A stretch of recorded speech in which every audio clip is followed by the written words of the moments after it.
Well, I want to take you in 1908 to the Bois de Boulogne outside Paris to a restaurant which has just been created called the Pré Catalan. It still exists, it's a Michelin-starred restaurant, but the owner, Léopold Mourier, asked Gervex. Now remember Gervex from last week, who was the great friend of Valtesse de la Bigne, and commissioned him to paint a scene which would show how chic and how important this restaurant was. And so I'd like to take you through who actually is here. So here we have, this man here is the Prince of Sagona. Do you remember him? He was the lover of Valtesse, the person who actually bought her mansion.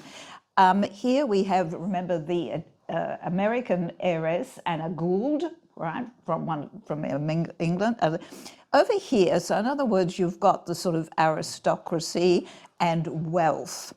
Over here, this very tubby gentleman is Jules Félix Bouton, the inventor of the modern motor car. All right, so in other words, all right, we've got aristocracy, we've got the movers and shakers of the modern era. Back here, this man over here with the moustache is Santos Dumont, who was a Brazilian, who was the inventor of the first, not aeroplane, but heavier than air contraption, which would fly. And he actually flew round the Eiffel Tower. So he, again, you know, showing this, where this restaurant is, attracts the most exclusive.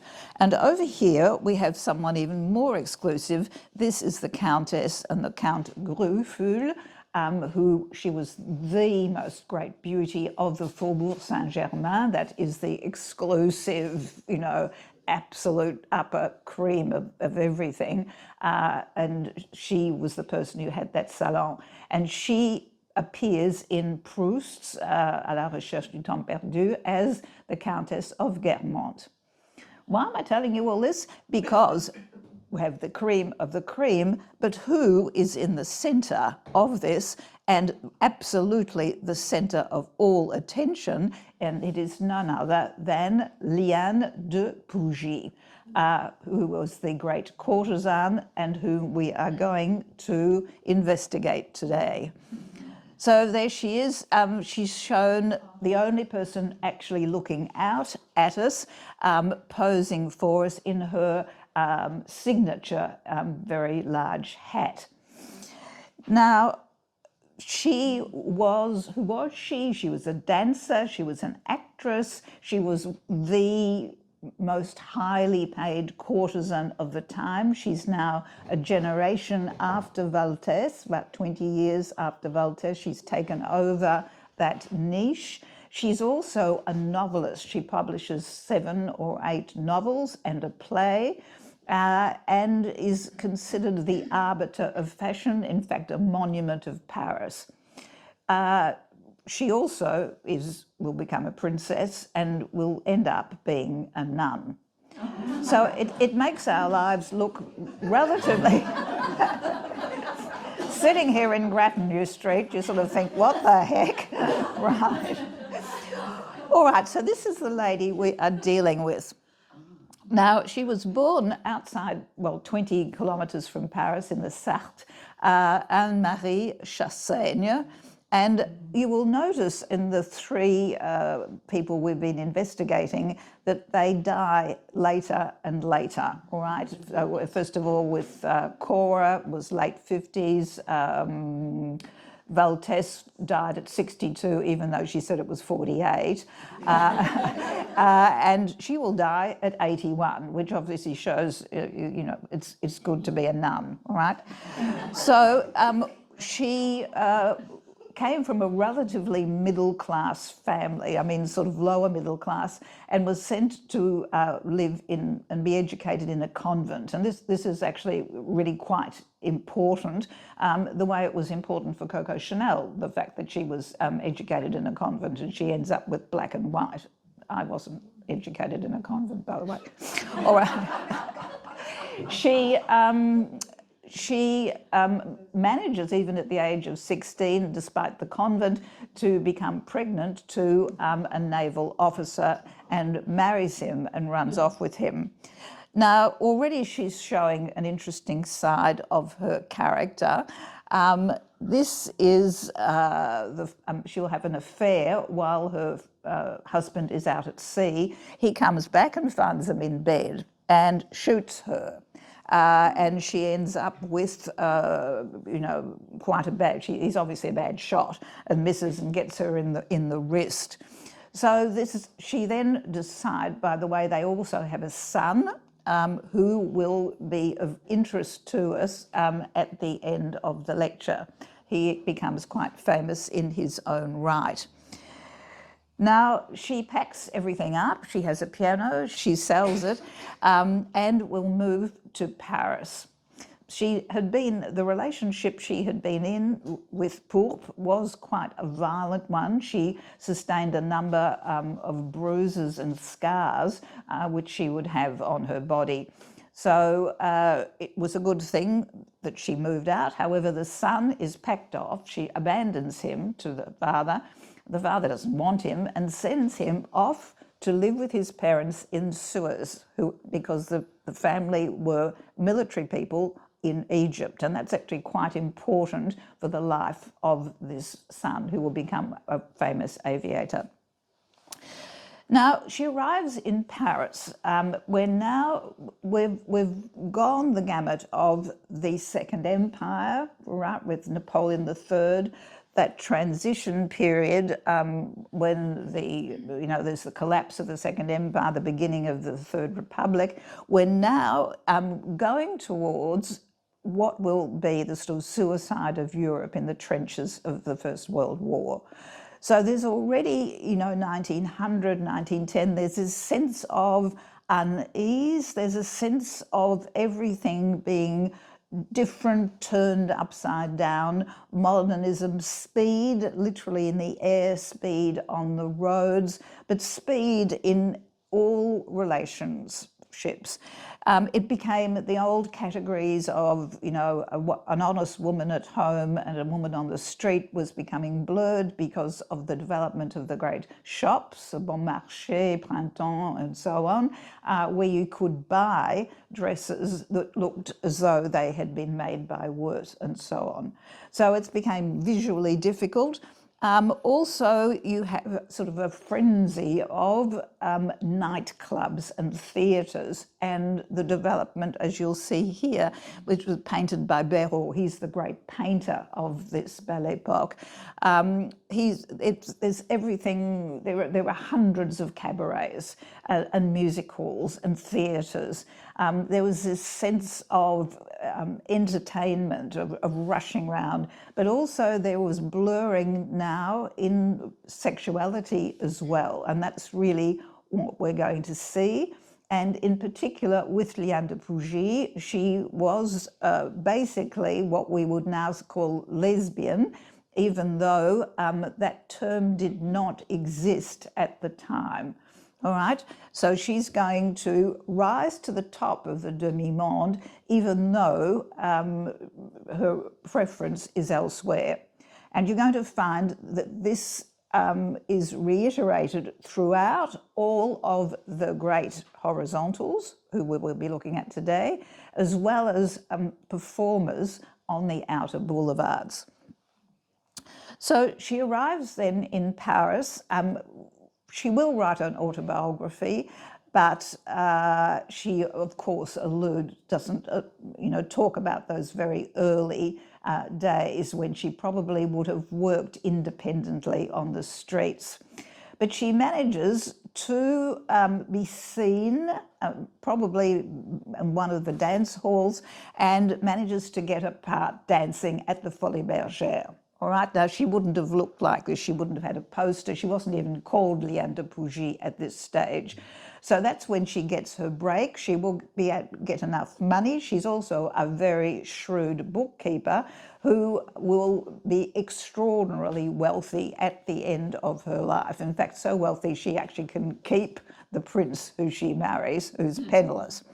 So we now then have Liane, but what is interesting about her is that when she writes her novels and what happens to her, she talks about her experiences as a person. And what you actually have very popular at this time was the beginning of drug taking on a large scale.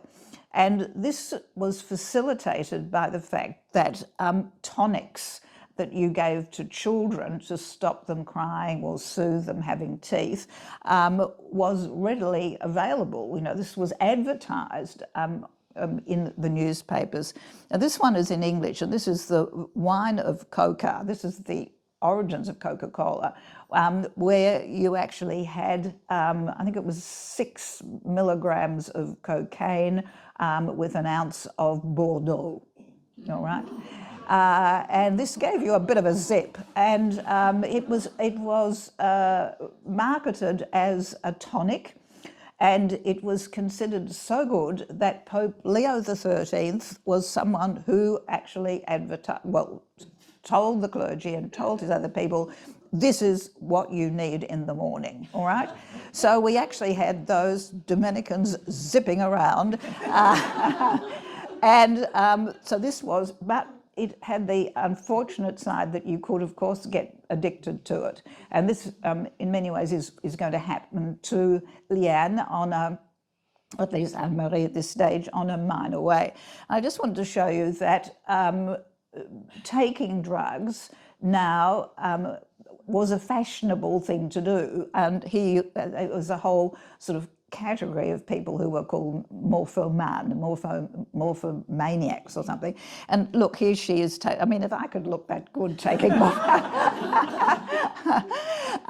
anyway, this is what actually went on, of course, in the salons with the very bored upper middle class women who'd been married off to men they didn't like, got together with the girls and had a shot, okay? So this is again this background of reality and looking for other realities, looking to work across boundaries, which will be done sexually and religiously as well in many ways, as well as through drugs.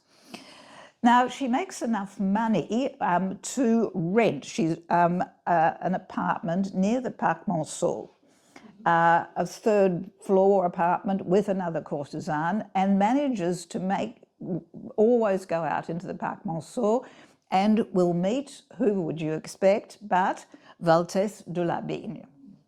Now, Valtesse is very taken with her and takes her on as her protege and as her lover, all right? And this will be an on and off relationship right until the end of Valtesse's life. And Liane will be one of the people who receives one of those little cards that Valtesse sends out where she's written in the day of her death. So they have an ongoing relationship, and Liane will become the godmother of Paquerette. Remember the daughter who inherits all of this? Now, Liane says, for God's sake, at least Valtesse says, you can't, you're not going to make it with a name like Anne-Marie. So what about Liane, which sounds, Liane, it means like, something almost like an ivy, and she's very elegant, Liane, very long and tall, slender, and you have to have an aristocratic name, so it's de Pougy, right? So again, you have this name that really trips off your tongue, Liane de Pougy, named after one of her lovers. So, but the important thing with Valtesse is that she puts her into the network of important people at the time, the who's who of Paris. And Liane wants to be a dancer, and so Valtesse puts her in contact with someone you've probably never heard of, but who was extraordinarily important at the time, the great choreographer of the ballets at the Opera Garnier, and so on. So this is her in the middle, and that's her in her costume, and you can see what a good bra can do for anyone. All right, here she is over there sort of doing these extraordinary sort of dance moves. Now, the other thing that's important about her is that, of course, she also is going to be someone who, like all the performers that you have, comes from the fringes. She was actually Algerian. She's also, Valtesse puts her in contact with Sarah Bernhardt because Liane wants to take to the stage. She wants to be a serious actress. And she gets sort of, you know, she wanted to play Hamlet. She wanted to do all of these sorts of things. Sarah Bernhardt despairs and actually is recorded as saying, please just keep your pretty little mouth shut and you will be a star. And indeed, she was right. So this is the Liane, and now you will see this extraordinary difference. Now, she would have ordered this pose from the photographer. All right, remember sort of the others with their tight waists and their crinoline and the bust and the extraordinary sort of, you know, jewellery that looked actually like, you know, I don't know, some prison pieces. Here she is barefooted as well. All right, this idea of sort of free-limbed, and this was sort of the new courtesan of the Belle Epoque. Now, she takes the great advice of Valtesse. Valtesse has said to her, look, you really need to be educated, you know, how Valtesse had, you know, been able to hold her own in salon, quoting Shakespeare, quoting, she spoke English as well, and so on. Liane really only wants to get a smattering of this. So she says, I actually prefer Offenbach to Shakespeare and, you know, Halévy to Wagner. So she takes a little bit of it, but she says, I don't really want to be a blue stocking. So she is intelligent in the sense that she only wants to invest that much in it to charm the upper classes. And you'll notice that now, of course, the Bonapartes have all disappeared. They'd already gone at the time of Valtesse, but now there's no sort of sons and so on of this group. So she has to make do with extraordinarily wealthy bankers, such as the Rothschilds. Now, the Rothschilds, this was Maurice, who was her main lover. But she goes through basically the family. There's 4 or 5 Rothschilds who contribute to her retirement fund. We also have someone from the artistic field. This is Mielek, who was the librettist for the great Offenbach comic operas, worked with Halévy, very, very respected. He was someone who we're not quite sure what was going wrong, whatever it was, but he was prepared to pay Liane 120,000 francs to look at her for 15 minutes. On the other side, you have the wealthy foreigners. Here you have the one of the, you know, Maharajas from Punjab. And when Liane asks if she, you know, wants a present, like a box of chocolates, the chocolates come, but they're in the magnificent carriage with a big bow on top and 2 horses. It's a bit like what happens with the, what is it, CMFEU, you know. You know, you actually, well, my son actually works with, has to negotiate with it, and they come with surf skis with a big bow. Anyway, let's keep moving. Also, she's very cheeky, I suppose. When she hears that the Prince of Wales, who's in Paris, as he very often is, as we know, he's sort of been through practically every person that we've mentioned, she invites him to come and see her, and he does. Now, he is, of course, famous for this love chair, and I've never been able to work out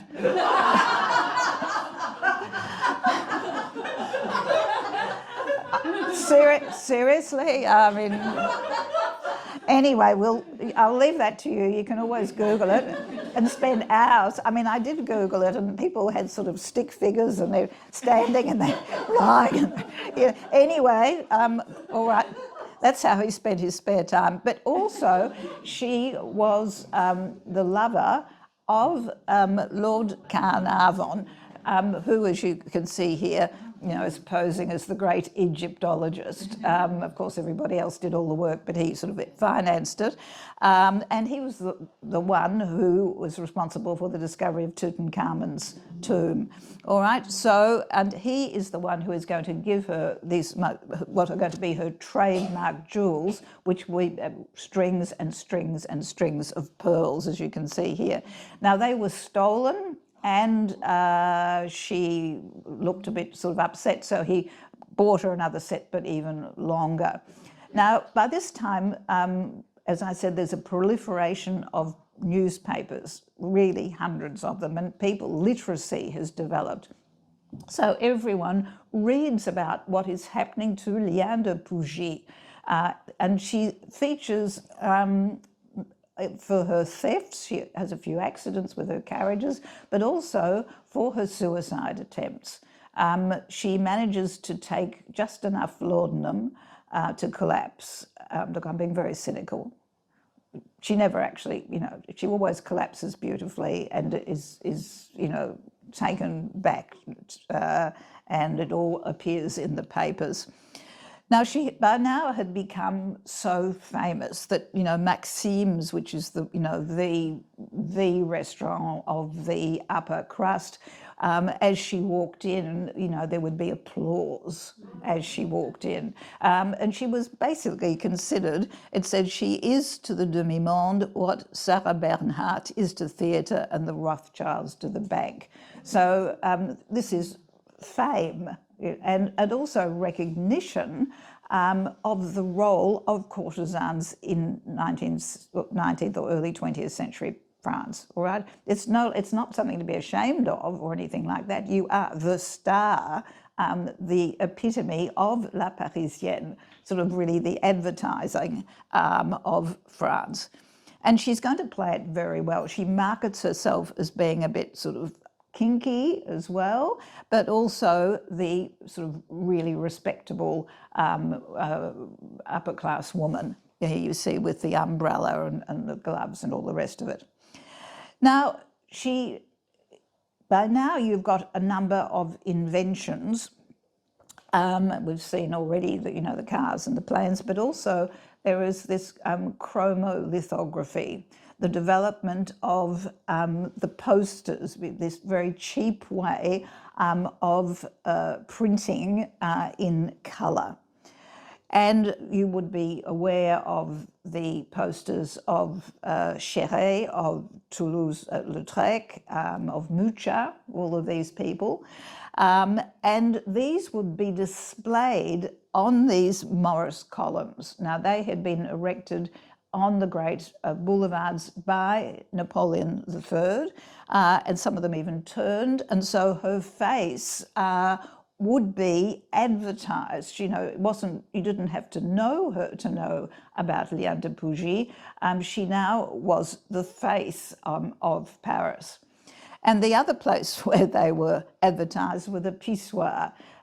This is urinals for gentlemen, of course. Women didn't need to go, and that was one of the reasons why the great department stores were so great, because they had toilets for women, because you couldn't stay up for very long because there weren't any toilets, all right? Well, it's a bit like in Parliament until, relative reason, there weren't any women's toilets. All right, so this is a pissoir, and as you're having a little pissé, you will have the face of Liane de Pougy there. So this is the kind of posters of advertisement that you'd have of her, and she manages to show all aspects of her life. There she is, the respectable sort of middle-class woman, always with the beautiful pearls. There she's looking a bit more erotic, and there she's looking very, very regal. All right, so it's sort of the same sort of thing that you get with the influencers now, but it's really very obvious that this is what she's doing. Now, the other thing which is quite extraordinary, you now have the development of photography as well. We've already seen it develop, but now it's cheap. It's something that's easy to have done. And postcards are made, and her face is on postcards. So here you have the one side of it, and there's someone saying happy birthday, postcard being sent to a friend. Now, this meant that A, you could see her without knowing her, but secondly, even if you wanted to sort of think, you know, I wanted to look at the great Liane, you could pay something like 10 cents and have, you know, a couple of postcards of her. Thirdly, of course, postcards are sent by mail throughout the world. It's a little bit like the, you know, the Roman coinage, you know, under the emperors, you know, in the far-flung parts of the world, no one knew what the emperor looked like, so it came up on the coins. All right, so again, the image of the Parisienne, Liane de Pougy, goes everywhere, and particularly to America, and she will go to America later on in her life. I just wanted to show you, there were hundreds of different types of postcards. And if you actually go to the Passage des Panoramas, you can, there are, you know, antique postcard, vintage postcard people where you can buy some. But notice she's known for her hats. All right, now she's even more sort of canny, and she lends her image to advertising. Now, this one is, of course, for gold cigarettes, and notice it's in English. All right, so these would have been marketed in the United States with this idea of Parisian charm and chic, okay? She also did it for some kind of vegetable. I can't remember what it was. I couldn't find a picture of that. She is the muse, I suppose, of the new wave of designers. And this is, Béraud shows us as she's leaving Doucet. Now, Doucet, they would give her outfits, didn't pay her to wear them, but her outfits would be given, sometimes even designed for her, because being seen in that, you know, Liane, everyone commented on her appearance at the opera and so on, and if the dress that she was wearing would be mentioned by being by Doucet. It's the same thing here, like the Princess of Wales, you know, she turns up in such and such a dress. Here we have Paul Poiret. Now, this is the new kind of fashion which developed in the Belle Epoque. And when we were in Paris, actually, there was a 3-floor exhibition at the Musée des Arts Décoratifs of his work. And there were pictures of Liane actually wearing that particular dress. I couldn't find, I didn't take a photo, unfortunately. But now you see it is no longer sort of breasts, waist, hips. It's all linear. And when you think of Art Nouveau, you know, the way in which the women are sort of almost following the lines of the natural world, all right, and with these beautiful lace collars. Now, here she is again. She was known for her hats, and you must admit also now that she has the same, you would consider her beautiful, whereas when you actually looked at Valtesse de la Bigne, really sort of, you know, it's so canons of beauty have changed, and they're very much more in line with what we consider beautiful. And there's a third designer, Paquin, who is a woman and who designs her hats, but she also designs dresses. Now, as you can see, this is before you get the straight dresses, but the idea is no longer having huge hips. You have a huge hat and you're straight. All right, so it's a very different aesthetic. Now, she would be the first person to have a perfume made for her. And Guerlain actually does this one, it's called Pour troubler. Now, troubler sort of means to, not excite, but it's got that sense. It's not trouble, not in the sense that we in English would translate it. And there's evidently a bottle, a tiny little bit that you can get on eBay if you want to. Anyway, her extraordinary black eyes were so captivating that they were of such intensity it was impossible not to be detained before them. I've got to go quickly, but this is all these things that she does, and you'll look later. The Marcel wave. Now, Marcel in 1872 is the first person who is going to start crimping hair with hot irons, and this, of course, will eventually become permanent waves. So here you have someone looking frightfully happy about it, and if you actually look, see her hair there, it's been crimped. Now, not content with dancing and entertaining, she also has a beauty journal, 25 copies, I think it goes once a week, The Art of Being Pretty, which is interesting. It's not belle, it's pretty, which is sort of, enticing as opposed to beautiful, which is more aesthetic. And this is how to do it.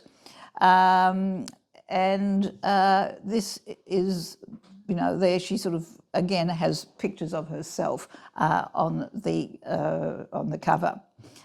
Now, beautiful pictures of her, slightly overdone, but I just wanted to show you that she was not alone in the field at this time. There were two other big names. One of them is Emilienne d'Alençon, who's probably Jane Smith, but again, it sounds terrific, doesn't it? I mean, who are you going out with tonight? Oh, Emilienne d'Alençon. And she was a very beautiful performer as well. Also, bisexual at best, most likely only really interested in women, but managing to make a fortune through men.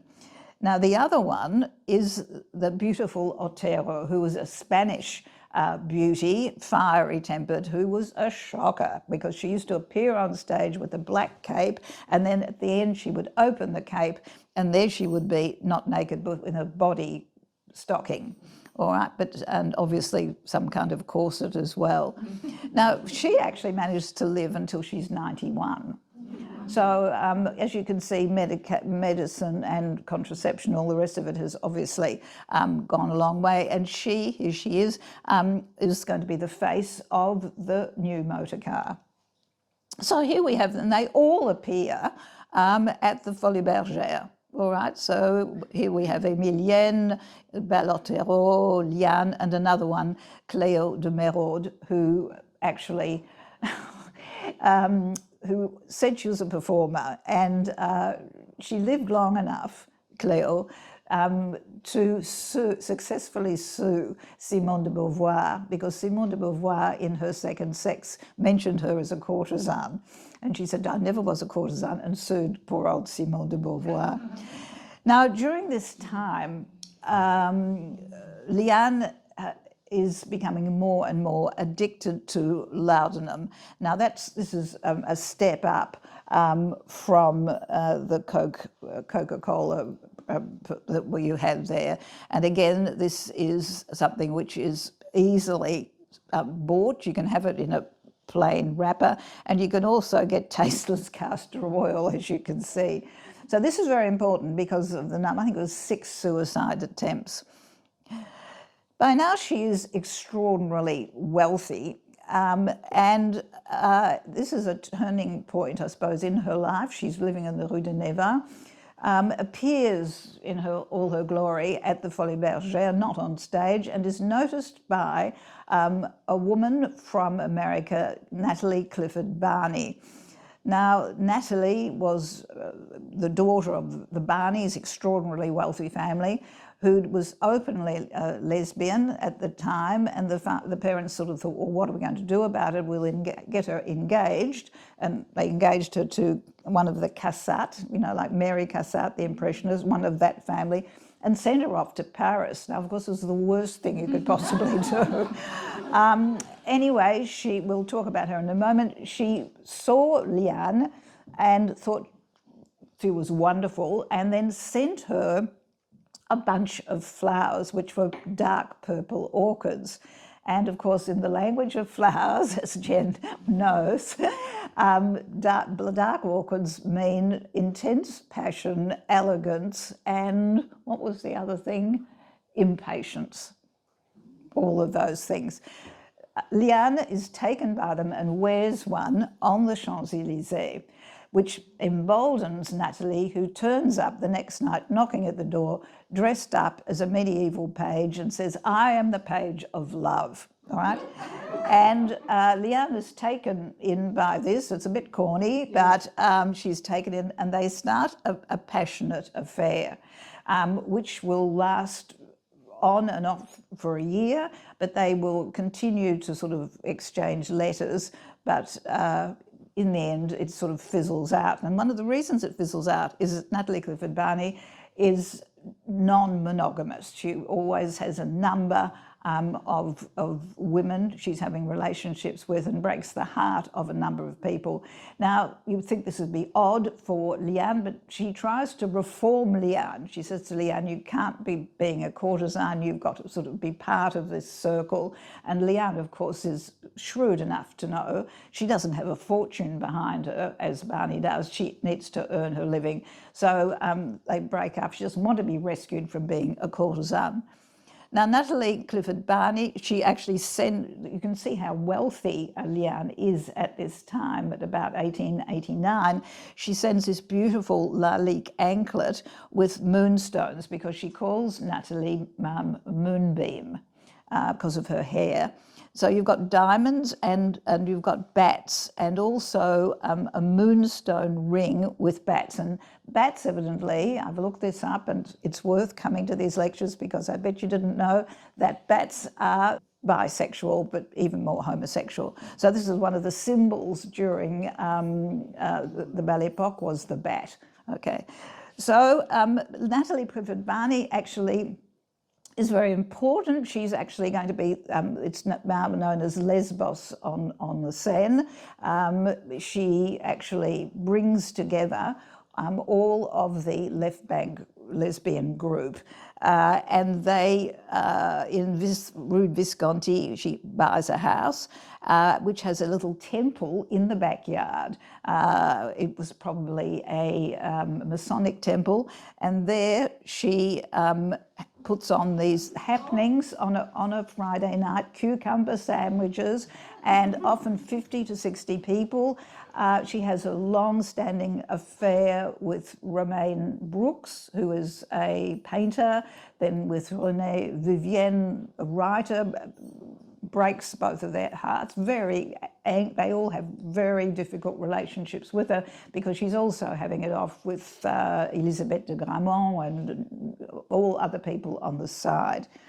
But at these evenings, you have the whole sort of gamut of sexuality. And this is what is very important, is what I was sort of saying about this time of boundaries being broken. And Ernest Hemingway will turn up, you know, okay. But you have all of the lesbians. Now, lesbian is a term which was not current at the time. People who were same-sex oriented as women were called sapphics or tribards, but it wasn't considered a problem at all. Remember last week when we were talking about Parent du Châtelet?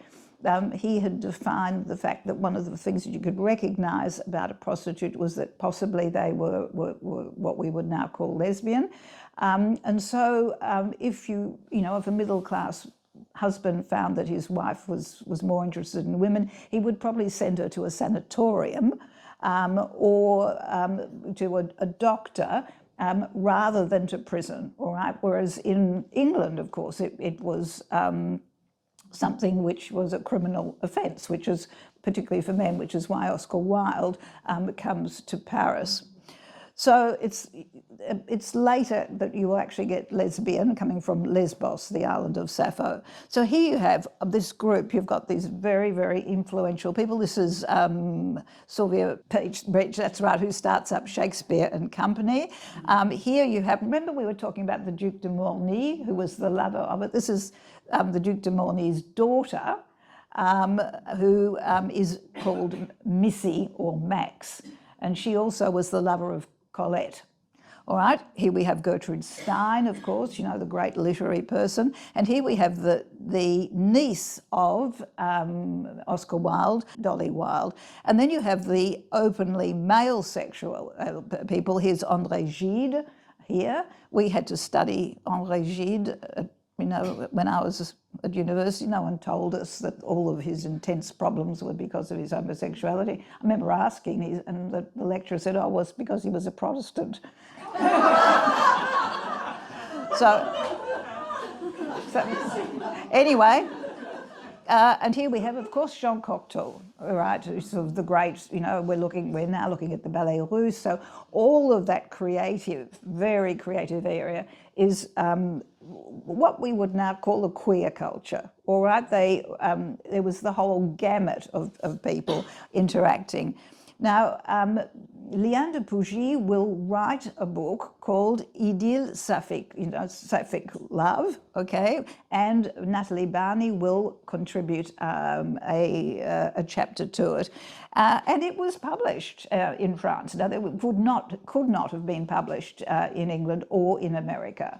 All right, so the French had had great tolerance for different sexualities, and she was already writing other novels as well. But this one you can get if it's really worth reading.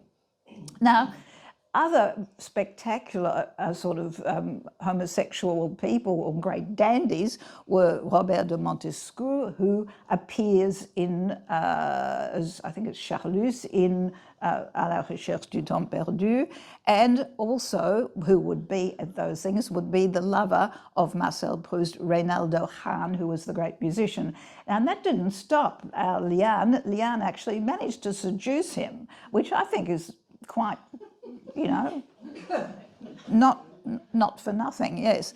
Now, she also was a great friend of all of these gay men, and in particular, Jean Lorraine, who, look, he was a pretty odious character, nasty to people, but he used to get round. This is what you could do in Paris. So you imagine this in England with the Revlon fingernails, bright red lipstick, a huge amount of makeup, dyed hair, prancing around with the corset, and so on. And here you actually have Liane de Pougy on the arm of Jean Lorrain, rebuffing La Belle Otero. Oh, I forgot to tell you, yes, she had this sort of rivalry with La Belle Otero. They were always trying to outdo each other, and she heard that the Belle Otero was going to appear in all her jewels at the Casino de Paris.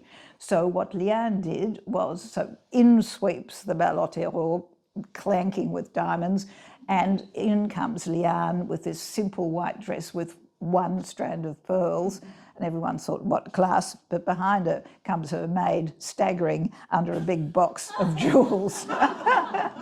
So quite creative. Anyway, this is what happens with there, but also Jean Lorrain actually writes plays, and Liane stars in them. Now, at the same time, she writes novels. And they're not just autobiographical novels, as we had with Cora Pearl and Valtesse. Valtesse really wasn't a good writer, but it's not about who she slept with and what money she got. It's the other side of living this life, particularly being bisexual, and having to earn your living through men. So this insaisissable sort of means the elusive one, and I think it sort of really epitomizes the kind of life that Liane lived. She, you know, this blurring of boundaries, of not really fitting in, being elusive, and in fact maybe that was her charm. Now, I just very quickly, I'm going to go over a little bit here. I want to sort of take you up.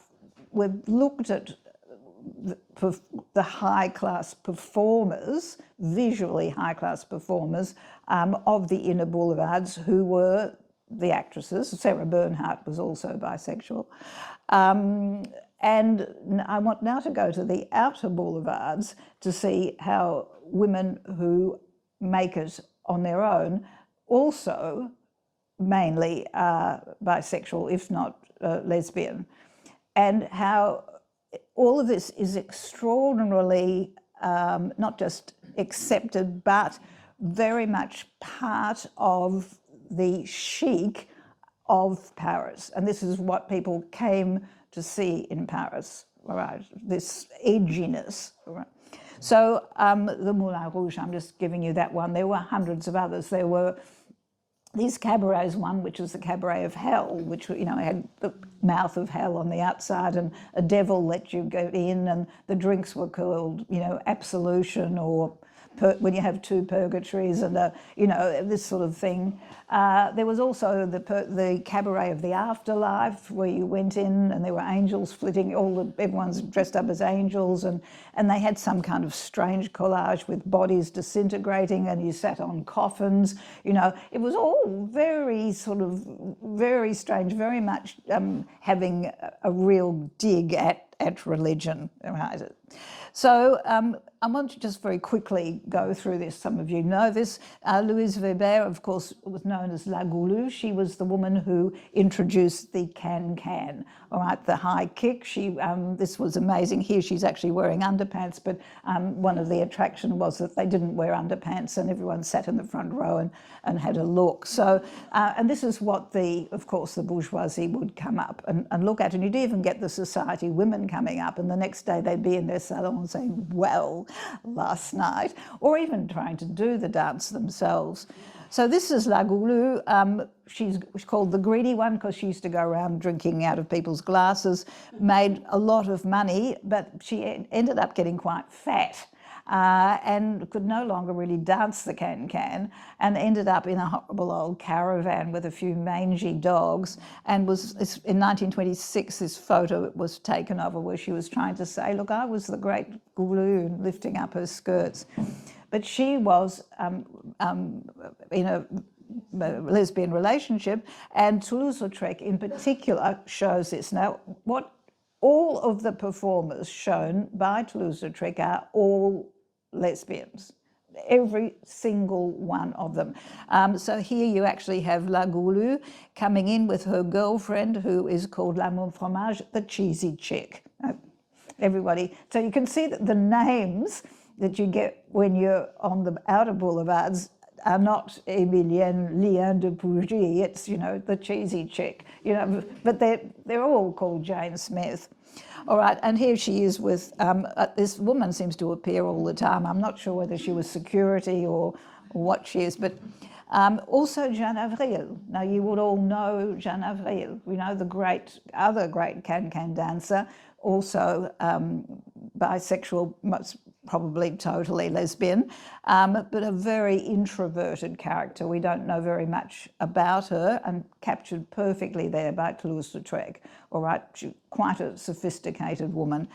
Also, these are other performers captured by Toulouse-Lautrec who you probably don't know about, but if you actually get a book of posters of the Belle Epoque, they are all of these particular singers who were gay. So May Belfort, she used to appear with a cat, and she used to sing with its honey little voice, you know. And then she was the lover of May Milton. You'd think they could have thought of another name, but anyway, who was well known for being sort of having a disjointed legs, and so that's why you've got the legs sticking out the side. The one who was the most famous was the clowness, Chacao, which was a take on chaos, and there she is coming in with her girlfriend here. So this was quite clear. There's two dancers at the Moulin Rouge, but I also want to show you that now you actually had specifically lesbian bars, right? And they were known to cater just for women. And there was no police intervention. The police, you know, closed an eye, and they were frequented also often by middle-class women. So this is the Place Pigalle before it was destroyed. All right, in the 1950s, after the Second World War, the French wanted to make Paris modern, you know, that's when you get Les Halles destroyed. And these wonderful cabarets which dotted the Boulevard de Clichy were taken over by Monoprix and Carrefour. And this one here, which was got La Nuit, which was the dead rat, that's now a bank. It's so disappointing. You get up there with your postcards and, you know, there's a takeaway soup place. Anyway. All right, so where that was a famous cafe where originally the Impressionists used to meet. But by 1900, it was run almost exclusively for women. And this here, of course, is not a man, it's her partner. So this is Toulouse-Lautrec with the sort of, you know, greens for absinthe.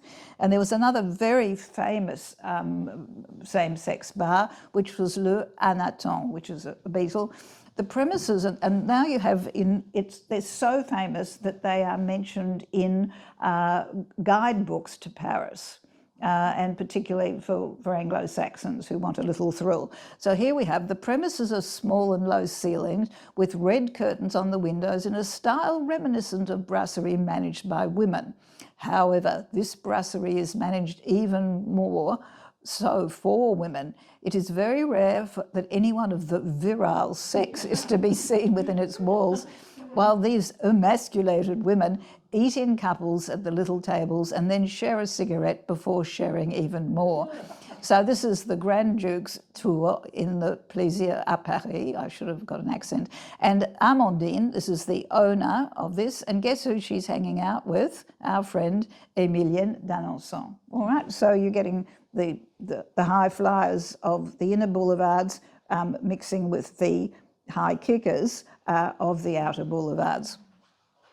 Well, Liane de Pougy has still got to earn a crust, and so while she's frequenting these, she continues. Now, she has a relationship with Henry Bernstein, the great composer, violent relationship, and I think it's quite interesting that she comes from, you have to remember this, she comes from a convent and from a violent relationship with this first husband. She leaves him and she falls for this Dr. Robin. He's very much like one of these society doctors, and she actually staged a very convincing suicide attempt under his window because he refused to refer to his wife as that monster. So to some degree, there's something a little bit unhinged, and she ends up in a sanatorium to possibly cure her of her drug. It's not an addiction, but I mean, she definitely dabbled in it. And there she meets a prince, Romanian Prince Ghika, who comes from a branch of the Romanian family which is impoverished. Now, he is 15 years younger than her, and as you can see here, she should have stuck with the big hats. She's looking a little bit weathered there, but now they form a strange relationship, which will last for 20 years. Now, they are married at Saint-Philippe du Roule, which is the society church in the centre of Paris. And here we have Béraud showing you, the middle classes coming out of Saint-Philippe du Roule. Now, his family were appalled, as you can imagine, dear little George, marrying a courtesan. That they obviously didn't realise her status because they were from Romania. They didn't live, but he was actually living there. Now, he clearly was, again, part of this queer world as well. He really, when she married him, she swore that she would not be unfaithful with men. And that suited him fine because he liked looking, okay? So this went on for a number of years, until one day, I don't know what clicked with him, but he ran off with one of her lovers. And she threatened divorce, and he came back. Of course he came back because he had no money, and it is she who is financing him. So for another 5 years, they will live together. It's not quite as happy as it was before. They will go on trips, cruises to America where she is, it's published in the paper, the great Liane de Pougy, or now she's known as Princess Ghika, and so on. Now, while I'll just go back to that son, all right? Remember the son who was given away and brought up partially in Egypt? Well, he becomes a crack aviator and becomes famous for being the first person to fly a male, MAIL, expedition from Cairo to Khartoum, which was considered extraordinary for the length of time that he was in the air. He stopped off at different places, and he became quite famous. His name was in the papers and so on. However, he enrolls in the French army and is shot down, I think, a couple of months into the war over Villers-Bretonneux, of course, famous for the Australians. And it was said that he made a real mistake. In fact, he wasn't shot down. He actually came down out of a cloud. And the fellow one of the witnesses or fellow airmen sort of said he wasn't used to flying in damp, cloudy conditions. He was used to flying in the skies, of Egypt, and so obviously made a mistake. Well, whatever it was, Liane is absolutely devastated. Now, she's had very little to do with him since he was born. They sent him. He was brought up, very well in Egypt. Then he went to Harrow. He was sent to England to go to Harrow. Then comes over to France. But she doesn't see him. If he's in boarding school, she makes sure that someone else takes him out on exit weekends and so on. And when she writes to him, she uses vous instead of tu, which makes sure that, no one really knows much about him. So whether she has this idea, this guilt or whatever it is, we don't know. But she then wants to pay the town where he was born to have a street named after him and all of this sort of thing. And in fact, they have done that 100 years later. So it's during this time of the downhill, relationship with Prince Ghika, George, who's really becoming a bit moody and who will die. But during this time, they were out in the hills with their beautiful new motor car and find an asylum which is run by the Dominican order, female order, for children with severe disabilities. And whether it's because of her guilt over her own son or not, she then enters into contact with the Mother Superior and will remain in contact with her for, I think, about 15 or 20 years and wants to contribute. She wants to be part of the convent. And of course, they say, look, you can't really. You need to go through certain processes. But she will fund or give a lot of money to this, and she will actually get her friend Coco Chanel, of course, who also grew up in a convent, who will give money to this particular asylum. Now, what I found really quite interesting is that there's this bizarre painting by Jean Béraud where you've actually got, where Jesus said, when the Madeleine, the penitent prostitute, which is all just a story, but anyhow, who's supposed to have red hair, etc. This is reimagining Jesus in Belle Epoque Paris, with all of the sort of who's who of French,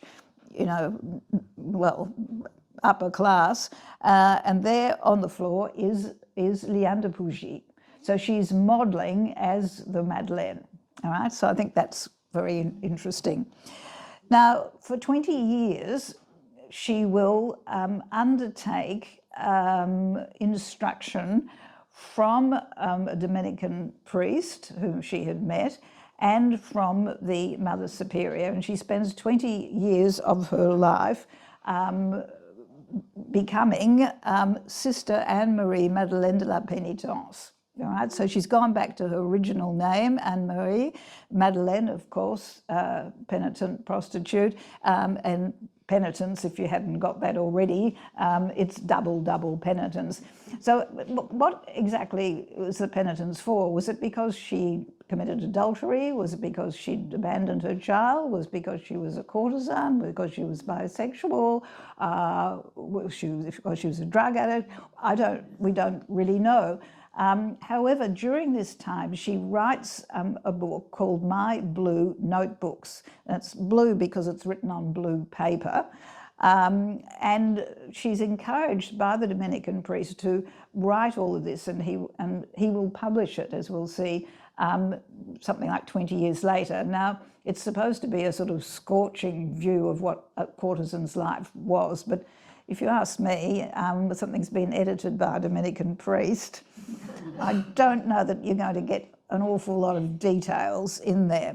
Anyway, she will spend her life every day reading Imitation of Christ and the Bible, becomes incredibly thin. Her former lovers, the Rothschilds, keep sending flowers. They keep sending all, not jewellery, but food. No, she's being ascetic. I must admit she's being ascetic at the Carlton